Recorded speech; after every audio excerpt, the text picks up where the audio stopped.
Hello, lovely people. This is your mojihost, Nandi, bringing you a new episode of Messy Ministries. We're going to dive straight on into this one, okay? I titled it, My Coworker Wears Tilapia to Work.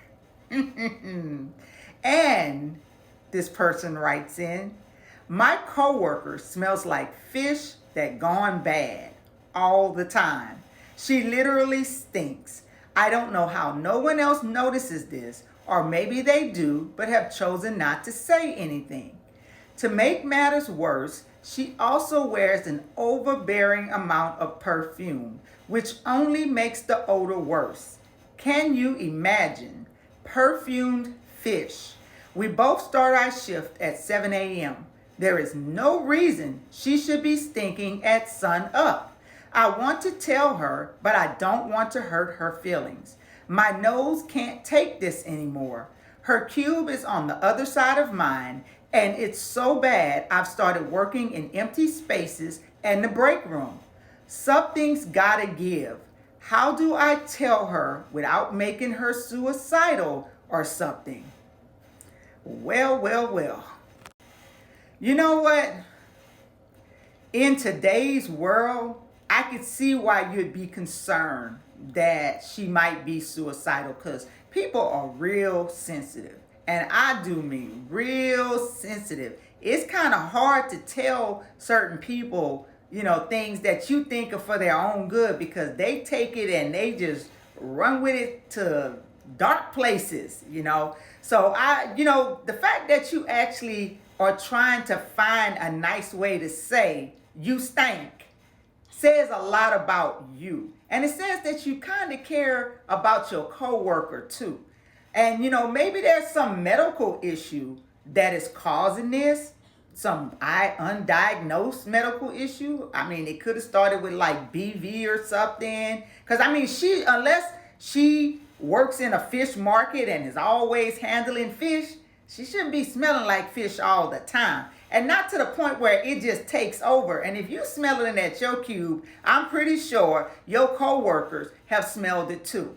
Now, I don't know if you and old girl hang out or whatever. I don't know whether you're a male or a female.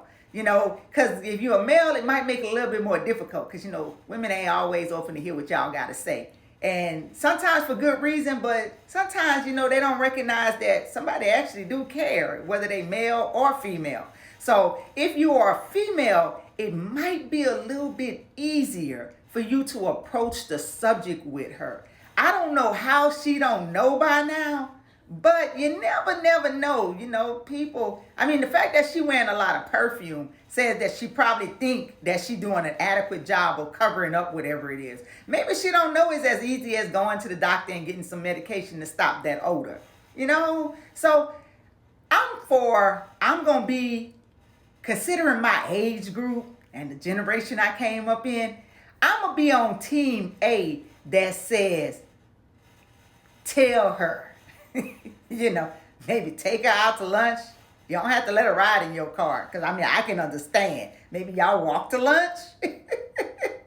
Y'all sit on opposite sides of the table. And you just approach her and you let her know. You ask her, is there something going on that you want to talk about? And, and then she say, no, why would you ask that? Well, I've just been noticing and there's no nice way, no easy way to say this.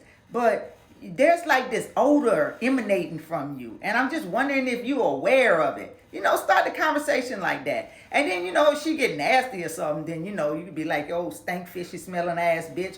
But no, I'm just kidding. Don't say that. You might, because she might stink, but she might also be able to throw them hands and whip your ass. So you don't want to get your ass whipped. So you want to keep it on terms where, she understand that you're concerned. And that's what you tell her. You tell her that you're concerned, and you just let her know that you smell it from your camp. Not just when you're sitting next to her, but even when you're working and that, perhaps maybe other people have smelled it too. And, you're just trying to help her work through this. Like say, if you're a guy, it's probably going to be a little bit harder.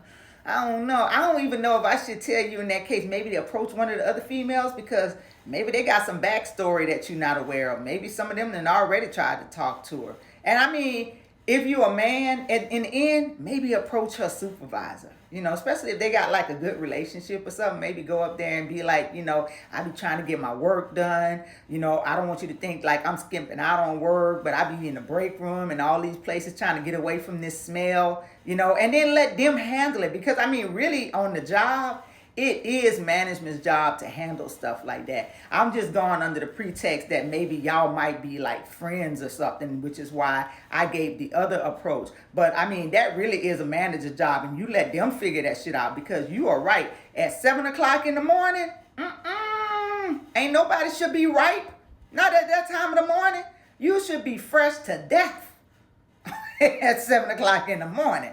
So there's something more going on, and I guarantee you there's some type of medical issue, whether it's mental or physical or some combination of both, because, mental sometimes, maybe bathing ain't a strong suit for, and this is the accumulation of that. But whatever it is, it's kind of like management's job to take care of it. So whether you male or female, if you don't feel comfortable confronting her about it, I would just bring it to management and let them handle that shit. I mean, really, because that makes for a hard work environment. That's all I got. I'm not going to even spend a whole lot of time on this. I think I've answered everything you asked me.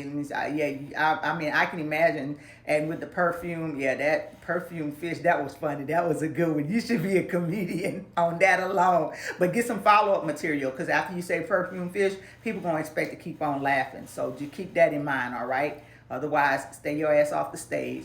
Let's see, son. That was a good one too. You did follow up. You followed up perfume fish with stinking ass sun up. That was a good one. So, but you're gonna still need one after that, because I'm not sure, but I think comedians, they stand for like 15 minutes, 30 minutes, an hour, somewhere around there. So you're gonna need some material for at least somewhere around there. But you're doing good. This is a good start right here. This is a real good start. All right. So management, or if y'all are real close, y'all have some type of relationship or whatever, which you would probably know why she stink if y'all did. So I'm going to figure that you don't.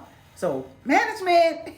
All right, listeners, what do y'all have to say? Let's continue the conversation in the comments. We want to hear your take on this. And if you've got questions of your own, you can submit those to messyministries.com. And who knows, I could be talking about y'all next on here. Come on here and hear yourself being talked about. Or maybe one of your friends submit to me and I get to run your ass down. Either way, you could be the next one here on Messy Ministries. But you can't do it if you don't submit, or if somebody you know don't submit. That's it. That's all I got for y'all. This is your revered mojihost Nandi with Messy Ministries. I'm out.